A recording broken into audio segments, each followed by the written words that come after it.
Today we're going to be talking about how to calculate probability. So first let's talk about the number of outcomes. Let's say we had a bag of marbles. We want to be able to count the colored marbles as well as how many marbles are in the bag in total. So in this bag we have 2 green marbles, we have 2 yellow marbles, we have 4 red marbles, and we have 8 blue marbles. So in total in this bag we have 16 marbles. Now, if we want to create probabilities using this bag of marbles, probability, so the probability of an outcome, is the number of favorable outcomes over the number of possible outcomes. For example, we want the number of green marbles in the bag. It's the number of green marbles over the number of marbles that are in the bag.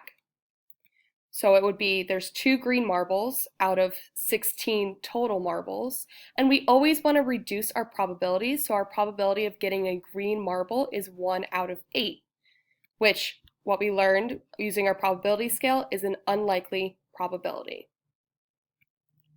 Let's create another probability with the same bag of marbles. Again, the probability of some outcome is the number of favorable outcomes over the number of possible outcomes. So let's say we want the probability of getting a red marble. That would be the number of red marbles over the number of marbles in total. So the probability of a red marble would be 4 out of 16, which reduced is 1 out of 4.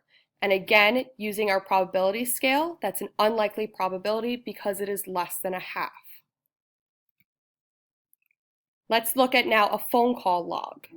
So Lewis works in an office and the phone rings occasionally.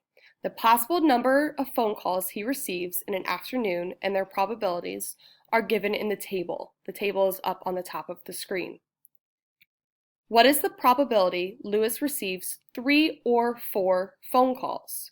So when we're looking at 2 different probabilities, we can either get 3 phone calls or we can get 4 phone calls. What we want to do is add the probabilities together. So the probability of getting 3 phone calls is 1/3, and the probability of getting 4 phone calls is 1/9. So we want to add 1/3 and 1/9. In order to add them, you need common denominators, so you add 3/9 and 1/9, and you get 4/9, which, using our probability scale again, is an unlikely probability. If we take the same problem, the same context, but now we want to find what is the probability of getting fewer than 2 phone calls. Fewer than 2 phone calls means I can get 1 phone call or I can get 0 phone calls. So what I want to do again is add the probability for 1 phone call and add the probability for 0 phone calls because both are possible. So I'm adding 1/6 and 1/6. They have common denominators, so you add the numerators, so you get 2/6, which reduces to 1/3. Again, using our probability scale, this turns out to also be an unlikely probability.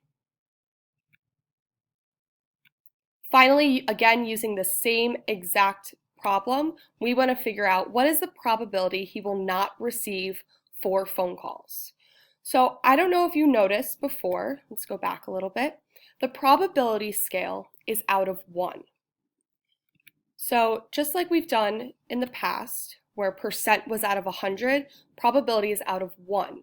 So I don't want 4 phone calls. I want 0, 1, 2, or 3. I can add all those probabilities up, or I can do 1 minus 1/9. The probability of getting 4 phone calls is 1/9. So I can do 1 minus 1/9.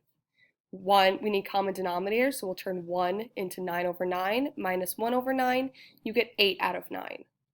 So the probability of not getting 4 phone calls is likely.